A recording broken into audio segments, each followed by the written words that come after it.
Good morning, Incarnate Word. Happy Friday to all of you. Weekend Roundup time. The last Weekend Roundup for you. Yeah, it is. We're wearing black to commemorate. We're wearing black to commemorate the occasion, unlike sad. other times where we're very colorful and bright. Very sad. Very sad. But no, my office is cleared out. You normally see stuff on my shelves here behind you. There's not really nothing on the walls.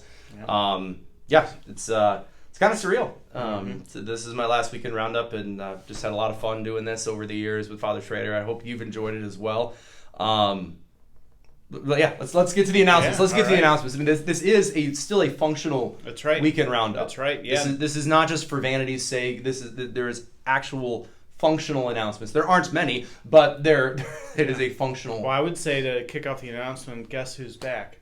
Shady's back, but also, isn't that from Eminem? Yes, Eminem. Yes, but also Nursery Bible School is back. Nursery Bible School is back. During the 10:30 Mass. Yes, back again. Tell a friend. Yes. We're saving good stuff here. Yeah, right. Nursery Bible School is back this Sunday during the 10:30 Mass. You can bring your littles, and you can enjoy Mass just with the older kids or older folks in church. Yeah, and the Knights of Columbus are doing their Saints Peter and Paul pilgrimage on June 29th. I guess that's already Saturday. Yeah, tomorrow. And that's tomorrow. The Feast of St. Peter and Paul. Yes. It's the Feast of Saints Peter and Paul tomorrow. Solemnity of Saints Peter and Paul tomorrow. Not a holy day of obligation. Don't worry about that. But, it's go to St. Peter and Paul Parish. That's tomorrow in Soulard. It's a parish that's celebrating its 175th anniversary this year. You can visit our parish website for the tour schedule and to register to attend, and that's tomorrow morning down in Soulard. Yeah, and then Father Schneier's farewell reception is Sunday after the 12:15 Mass down in Bollinger Hall. So come on down after Mass and wish him well. Yeah, I'll have the 12:15 and 6 p.m. Masses this week, and I'll be around at all the other ones for sure. But the farewell reception, come on out there. It should be a great time. Just be able to, just an opportunity for me to thank all of you individually for all that you've meant to me and for just the amazing memories that I've been able to make here at Incarnate Word with all of you. This coming Thursday next Thursday, yeah. This coming Thursday. Sorry, my days, folks, when you're moving and going into a new place, like, time is a flat circle. You need a paper calendar to keep it all. Low. Too soon, man. Too soon. Sorry, that's an inside joke. Ooh.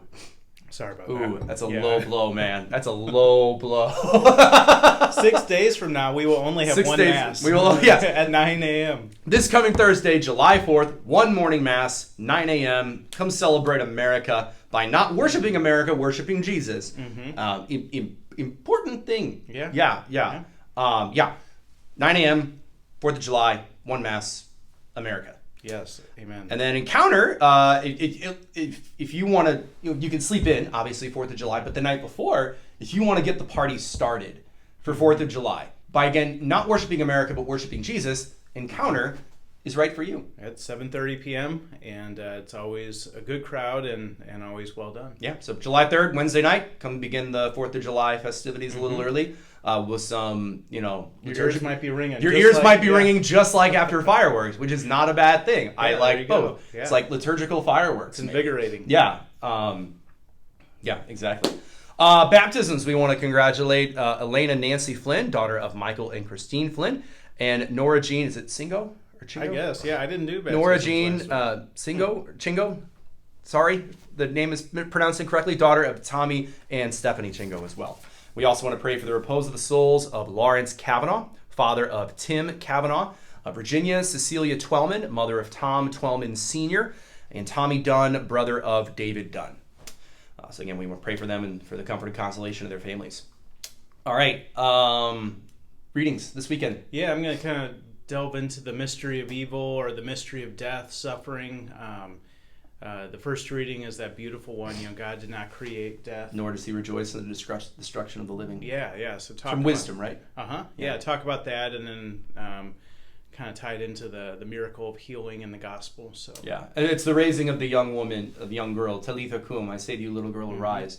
I'm going to talk about final homily here at Incarnate Word. I'm going to talk about how faith itself is an invitation from death to life. Because at the end of the day, sin, it kills us. It leaves us in a tomb. It leaves us spiritually dead. And Christ by faith calls us to actually to life itself. And we can often think that, oh, I'm doing great, I'm thriving, but really with our sins sometimes we're only in like second or third gear. And it's only when we realize like, oh my goodness, there's a better way to live. There's just something so much greater for me out there that faith provides, that we can actually understand what it means to truly live.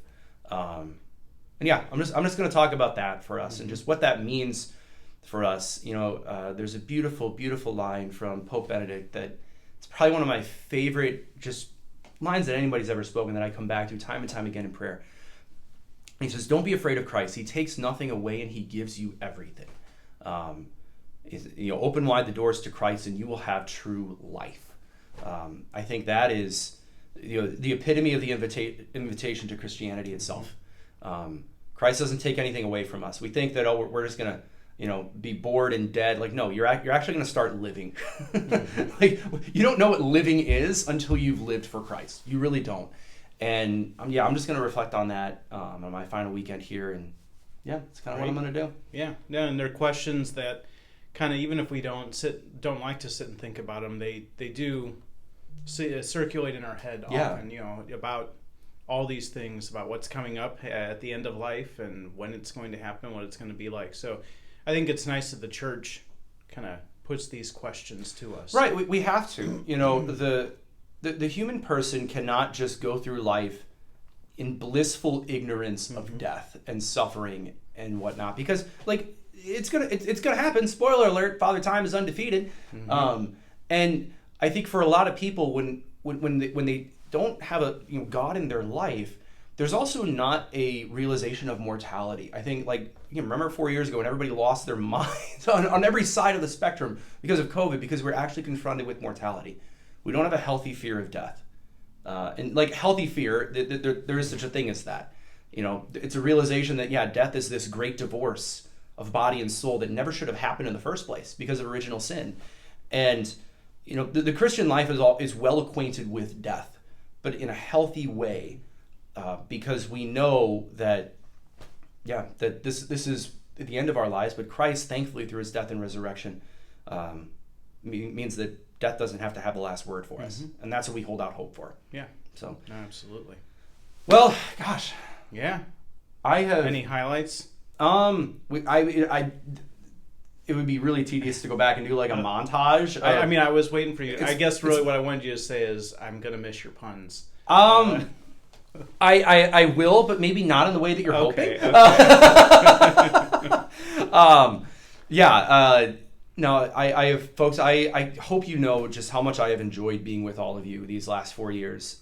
It's been a privilege, an honor, and a joy to be your spiritual father.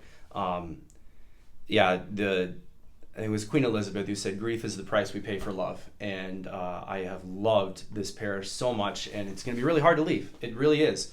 But I know that God has great things planned for me at All Saints, with great people out there, great opportunities that I don't even know yet. And that's the beautiful thing. I don't even know the good things that God has in store for me, or maybe some of the challenges as well. Sure. I always joke, when you enter into a vocation, it's like signing a blank check. And it's good not to know too much. It's good not to know too much, exactly. But I've enjoyed being with all of you, and I honestly have to say, Father Schrader, it's been a privilege to live and work with you these last 4 years. I've enjoyed it immensely. I hope you have. It's been mine. I don't know if it has been for you. No, it's been great. Yeah, it's been really wonderful. But So do you think you'll, I know you got to get in there and get your hands dirty, see what's going on. Do we have to worry about like competing roundups or like shout outs or put downs or anything? It could be. Okay. We could, it could get ugly. Yeah, right. We might, there might be something, West side kind of thing. It could be, what is it? Sharks and West Side Story. Yeah. I don't do musicals. Yeah. But I'm familiar with, I didn't know if it was like the Crips and the Bloods or no, something. None of that? No. Okay, no. all right. It's Sharks and... It's been a while since I've seen West Side Story. It's early in the morning for me. But yeah, anyway, so hopefully we'll see. We'll see. We'll be praying for every you parish is different. And you've been a great blessing to us, and yeah, so thanks for all you've done, and yeah, who knows? Maybe when you're out this way, we can catch you again for a fun video or something. Oh yeah. I'm always game to do a cameo. I can be on the Cameo app for $45 per. There you go. So anyway, folks, hope you have a wonderful day. Hope you have a wonderful weekend. Hope to see you around this weekend, and maybe for the last time, at least for the two of us. You'll see Father Braun next week for the Weekend Roundup. So take care. God bless you all.